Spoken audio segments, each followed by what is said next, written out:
Hello friends, welcome है आपका हमारे YouTube channel knowledge with Alok Singh Rajput में। करोड़ों कर्मचारियों और पेंशनर्स के लिए दिन भर की 5 बहुत ही इंपॉर्टेंट खबरें होने वाली हैं। सभी कर्मचारियों और पेंशनर्स को ये वीडियो लास्ट तक देखना चाहिए। बने रहिए हमारे साथ इस वीडियो में लास्ट तक।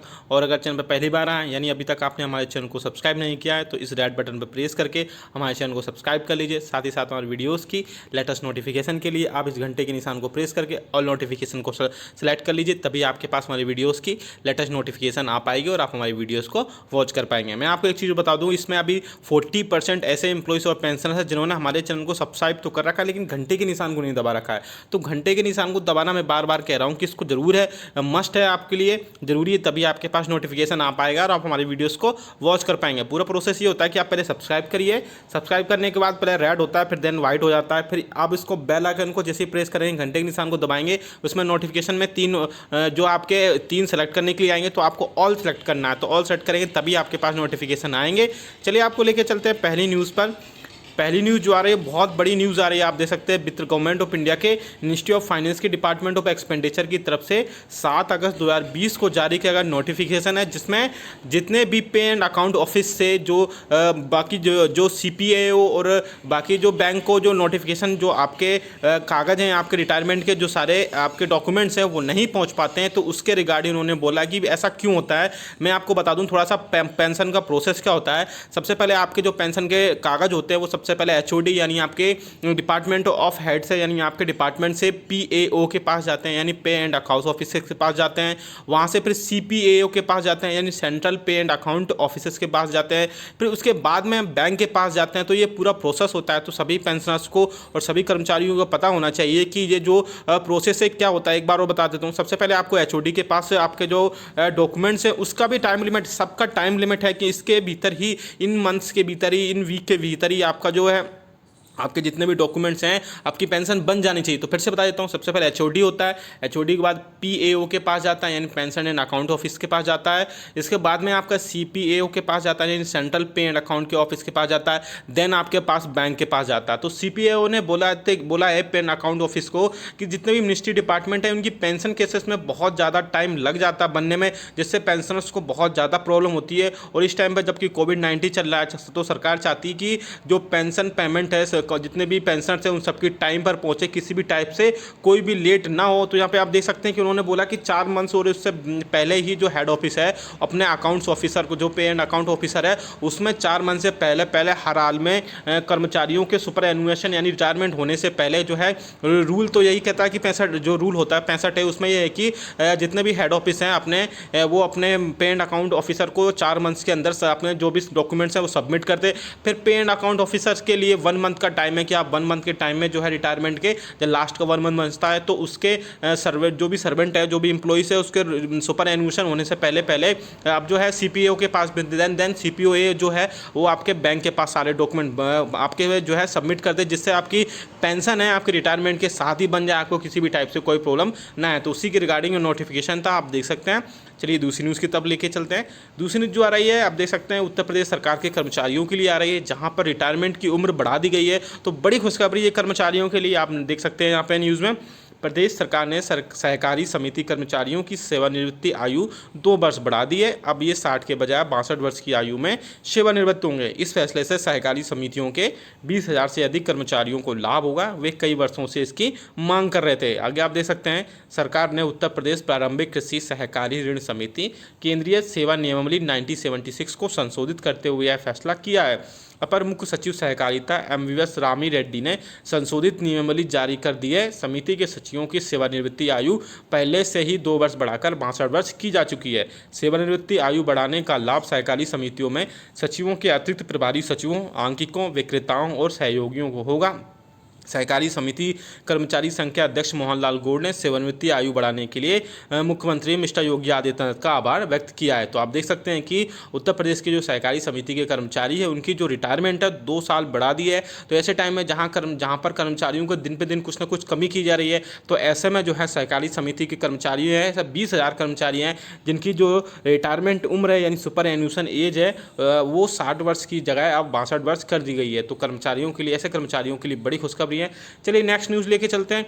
नेक्स्ट न्यूज़ जो आ रही है आप देख सकते हैं रेलवे बोर्ड की तरफ से आ रही है, रेलवे के कर्मचारियों के लिए आ रही है, जहां पर आप देख सकते हैं कि रेलवे बोर्ड के अध्यक्ष ने रेल कर्मचारियों के लिए ऑनलाइन ई पास बनाने और टिकट बुकिंग के लिए CRIS द्वारा मानव संसाधन प्रबंधन प्रणाली, जिसे HRMS बोला जाता है, परियोजना के तहत विकसित किए गए ई पास का मॉड्यूल का आज वीडियो कॉन्फ्रेंसिंग के माध्यम से शुभारंभ किया।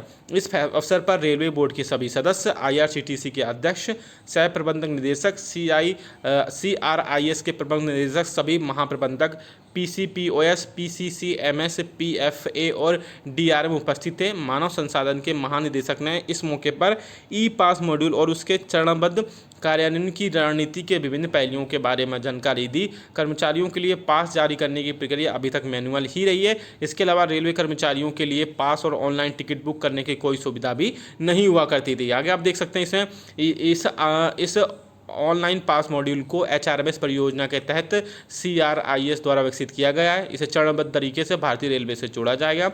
इस सुविधा के साथ रेलवे कर्मचारियों को ना तो पास के लिए आवेदन करने के लिए कार्यालय आना पड़ेगा और ना ही पास जारी करने का इंतजार करना पड़ेगा। कर्मचारी कहीं से भी ऑनलाइन आवेदन कर सकेंगे और ई पास ऑनलाइन प्राप्त कर सकेंगे। ई पास के लिए आवेदन और इसे प्राप्त करने की पूरी प्रक्रिया मोबाइल पर उपलब्ध रहेगी। इसके माध्यम से पहले की तरह PRS या UTS काउंटर से टिकट बुकिंग सुविधा के अलावा पास पर टिकट बुकिंग की सुविधा IRCTC की वेबसाइट पर भी उपलब्ध रहेगी। यानी आपके पास आपको जो पास दिया जाता है रेलवे के कर्मचारियों को, उसके लिए कहीं भी काउंटर पर नहीं जाना पड़ेगा। आपको मोबाइल पर ये सारी सुविधा सरकार जो है प्रोवाइड कराएगी। इसमें जो है IRCTC वेबसाइट पर भी ये सुविधा उपलब्ध रहेगी। तो बड़ी खबर है, बड़ी खुशखबरी कह सकते हैं कर्मचारियों के लिए। या आगे भी देख सकते हैं यह सुविधा रेलवे कर्मचारियों को उन्हें रेल पास का आसानी से उपयोग करने में मदद करेगी और साथ ही साथ सभी अधिकारियों को पास जारी करने का भी काम सुगम बनाएगी। HRMS परियोजना भारतीय रेलवे की पूर्ण मानव संसाधन प्रक्रिया के डिजिटलीकरण की एक व्यापक योजना है। HRMS में कुल 21 मॉड्यूल की योजना बनाई गई है। लगभग 97% रेलवे कर्मचारियों की बेसिक डेटा एंट्री HRMS के कर्मचारी मास्टर और ई सर्विस रिकॉर्ड मॉड्यूल में पूरी हो चुकी है, जिसे पिछले साल लॉन्च किया गया था। CRIS बहुत जल्दी HRMS का ऑफिस ऑर्डर मॉड्यूल और सेटलमेंट मॉड्यूल भी लॉन्च करने जा रहा है। चलिए नेक्स्ट न्यूज़ की तरफ लेके चलते हैं। नेक्स्ट न्यूज़ जो आ रही है कर्मचारियों के लिए बड़ी खुशखबरी है। इसमें भी अब सरकार जो है कर्मचारियों को पे प्रोटेक्शन की सुविधा देगी। तो आप देख सकते हैं केंद्रीय कर्मचारियों के लिए बड़ी खबर है। अब सरकार ने वेतन से जुड़े नियमों में बदलाव कर दिया है। आदेश के अनुसार 7वें वेतन आयोग यानी 7th पे कमीशन के तहत अब केंद्रीय सेवा में सीधी भर्ती के माध्यम से पृथक सेवा या कैडर में नई पोस्ट पर नियुक्ति के बाद कर्मचारियों को सरकार की तरफ से वेतन सुरक्षा मिलेगी। वेतन सुरक्षा यानी पे प्रोटेक्शन का यह प्रावधान 7वें वेतन आयोग के नियम FR 22B1 के अनुसार लागू होगा। केंद्रीय कार्मिक लोक शिकायत और पेंशन मंत्रालय के कार्मिक व प्रशिक्षण विभाग DOPT इस संबंध में एक ऑफिस मेमोरेंडम भी जारी कर दिया है। इस नए नियम का देश के लाखों सेंट्रल गवर्नमेंट एम्प्लॉयज यानी लाखों कर्मचारियों पर असर पड़ेगा। अब आगे आप यह देख सकते हैं क्या है वेतन सुरक्षा और यह नियम कैसे काम करता है। कार्मिक व प्रशिक्षण मंत्रालय यानी कि विभाग जो DOPT के ऑफिस मेमोरेंडम में यह बताया गया है कि 7वें वेतन आयोग की रिपोर्ट लागू होने के बाद भारत के राष्ट्रपति ने FR 22B1 के प्रावधानों को दृष्टिगत रखते हुए केंद्रीय कर्मचारियों को पे प्रोटेक्शन या पे ऑफ प्रोटेक्शन वेतन सुरक्षा की अनुमति दे दी है। इसका लाभ उन कर्मचारियों को मिलेगा जिनकी अन्य सेवा या कैडर में बतौर प्रोबेशनर नियुक्ति हुई थी। यह नियम केंद्रीय कर्मचारियों को हर स्थिति में वेतन की सुरक्षा सुविधा देगा, भले उनके पास अधिक दायित्व हो या ना हो। यह आदेश गत 1 जनवरी 2016 से लागू होकर प्रभावी माना जाएगा। और आगे आप देख सकते हैं यह सवाल उठना स्वाभाविक है कि इस प्रकार का नियम क्यों लाया गया है। आखिर असल में इसे लेकर सरकार की लंबे समय से तैयारी चल रही थी। कई संदर्भों के हवाले से मिली जानकारियों के बाद यह कदम उठाया गया है। कार्मिक का प्रशिक्षण विभाग यानी DOPT के ऑफिस मेमोरेंडम में यह कहा गया है कि FR 22B1 के चलते प्रोटेक्शन ऑफ पे यानी वेतन सुरक्षा को लेकर केंद्रीय विभागों एवं मंत्रालयों से कई रेफरेंस प्राप्त हुए थे। उसके बाद नियमों में बदलाव की जरूरत महसूस की गई है। इसमें यह पाया गया है कि केंद्रीय कर्मचारी जो तकनीकी रूप से त्यागपत्र देकर सरकार के अन्य कैडर में किसी नए पद पर सीधी भर्ती से नियुक्त पाते हैं, तो उनके लिए अब भी 7वें वेतन आयोग के नियमों के अंतर्गत वेतन निर्धारण करने संबंधी आदेश जारी किए जाएं। और आगे आप देख सकते हैं कि फाइनली किन कर्मचारियों को इसका फायदा होगा, तो वो आप देख सकते हैं यह नियम मुख्य रूप से प्रोविजन पर नियुक्त हुए कर्मचारियों के लिए प्रभावी होकर लागू होगा। FR 22B1 के प्रावधानों में स्पष्ट उल्लेख है कि वेतन सुरक्षा के लिए ये नियम उन कर्मचारियों के वेतन से संबंधित है जो दूसरी सेवा में प्रोबेशन यानी परिवीक्षा पर नियुक्ति पाकर सेवा में आया है। इसके बाद उसे स्थायी रूप से नियुक्ति मिली है। इस प्रोबेशनरी पीरियड के दौरान वह कर्मचारी NTS यानी कि मिनिमम टाइम स्केल न्यूनतम समय मापदंड पर वेतन का आहरण करेगा, अथवा यह किसी निकासी सेवा पद की प्रोबेशनरी स्टेज पर काम करेगा। प्रोविजन की अवधि समाप्त होने के बाद उस सरकारी कर्मचारी का वेतन सेवा के टाइम स्केल में अथवा पोस्ट में फिक्स कर दिया जाएगा।